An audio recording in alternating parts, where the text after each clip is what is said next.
Shaka Smart. Congrats, Coach. How we doing? Coach, Congratulations. Good to Big see you. East Coach of the Year. It is great to see you. Thank you. Was thinking about your journey, your season arc.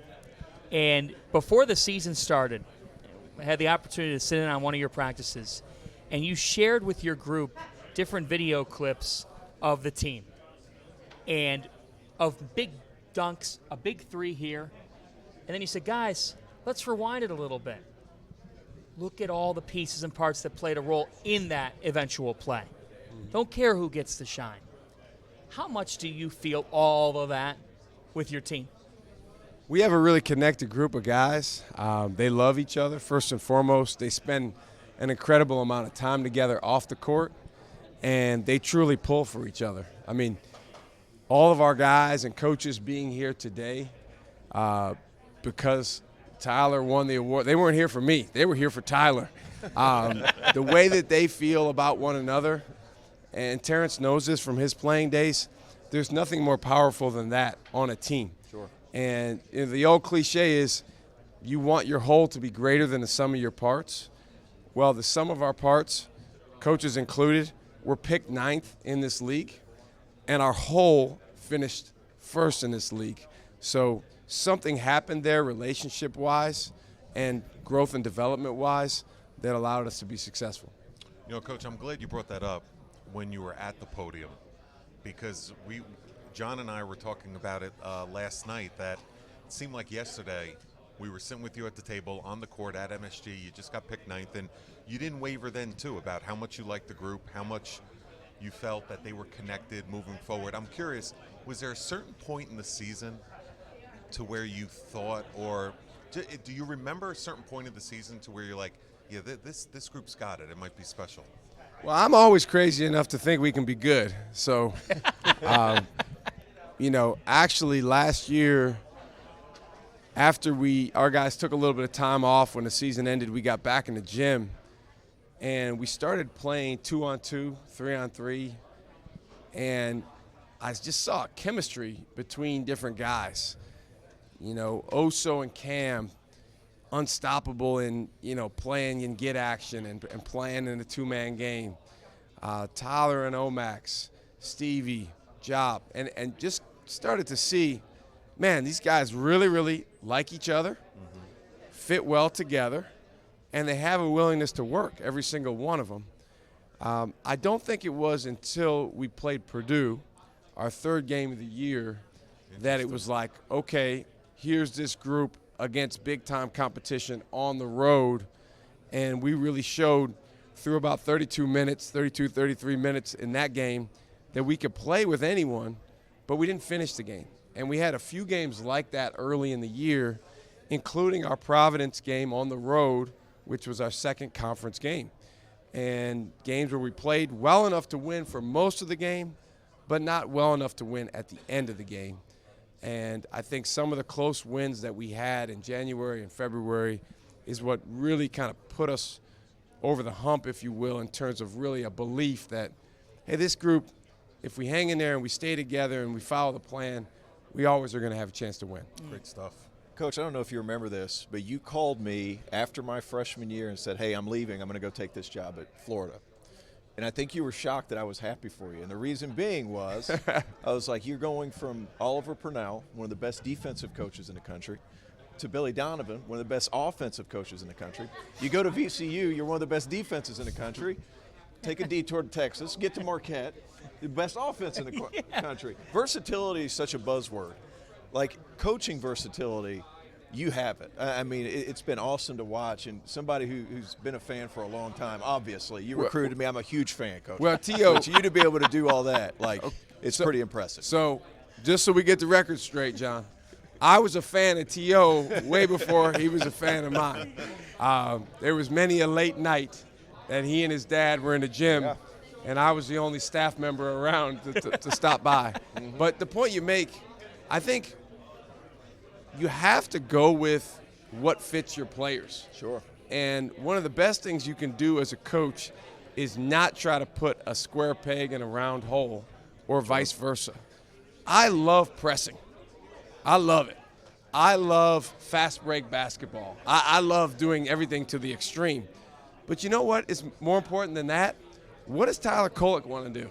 What is Oso Iguodaro good at doing out there? Sure. What fits Cam Jones? And that's what I feel like our guys have really led the way with.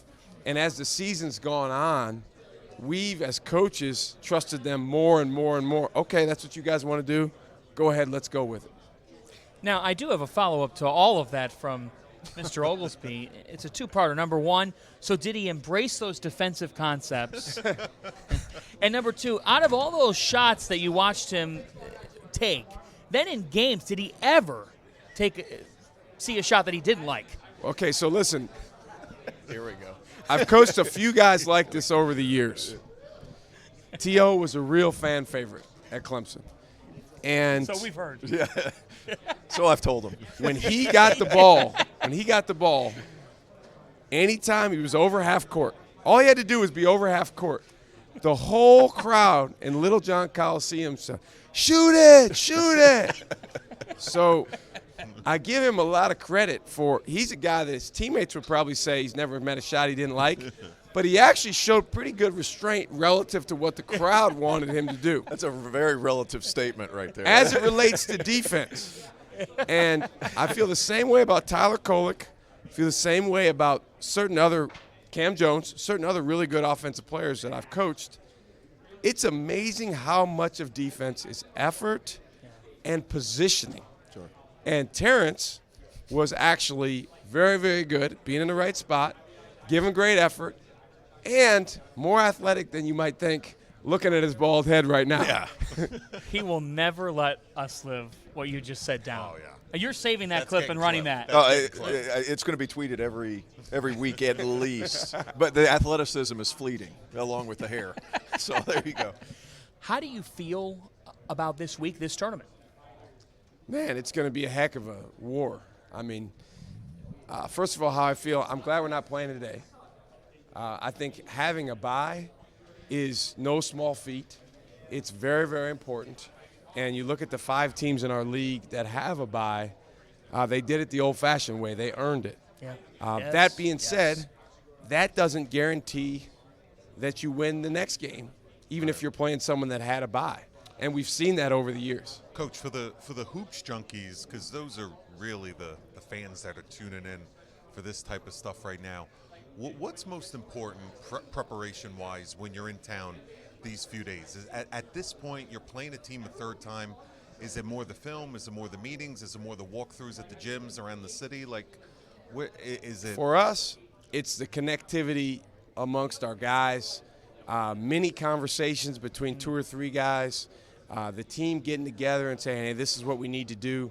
You know, we're in a situation where we're going to play either Butler, who we played a little over a week ago, or St. John's, who Which we was played just a less than battle. a week ago. Right. So I told the guys, I said, listen, Tuesday and Wednesday, we're doing no scouting, none. We've already practiced today. And then Wednesday night, once we know who we're playing, we'll go over their personnel, but you guys will do 90% of the talking. You guys talk about, Seamus Lukosius. You guys talk about David Jones. You guys talk about their players because you know them a lot better than we do. You've been out there with them. And then, tomorrow morning we might walk through a couple out-of-bounds plays or sets that gave us trouble the last time we played that team. But other than that, it's about our connectivity and our guys making an eyeball contract with one another to say, let's do this.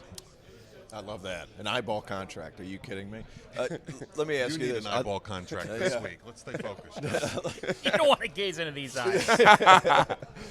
Well, first of all, Coach, nobody's happier for you than me, and I mean that from the bottom of my heart. Even knowing flew you up. 15, I flew up because I wanted to make sure that John invited me. I'm happy that I got to be here to see you receive this award. It's well deserved. And I say all that to say this. You've been in the ACC, you've been in the SEC, been in the Big 12. My first Big East tournament was last year. It's different. What makes it different to you compared to some of those other leagues? I think there's an inertia of energy in this tournament, and this is only my second year being in it, that goes back for so many years that it is just different. Sure. And then you add that to, and obviously part of that is the Garden. But, for me, when I walk in the Garden, I think of Allen Iverson. I think of Patrick Ewing. I think of Ray Allen, Kevin Ollie, Jim Calhoun. I think of all these players and coaches that made Kemba Walker. I mean, think about the run that they went on. They had to win 5, I believe, to win the Big East, and then they ended up winning 6 more to win the national championship. There's an inertia created by those moments that even affects the players and coaches and fans and media that follow it today.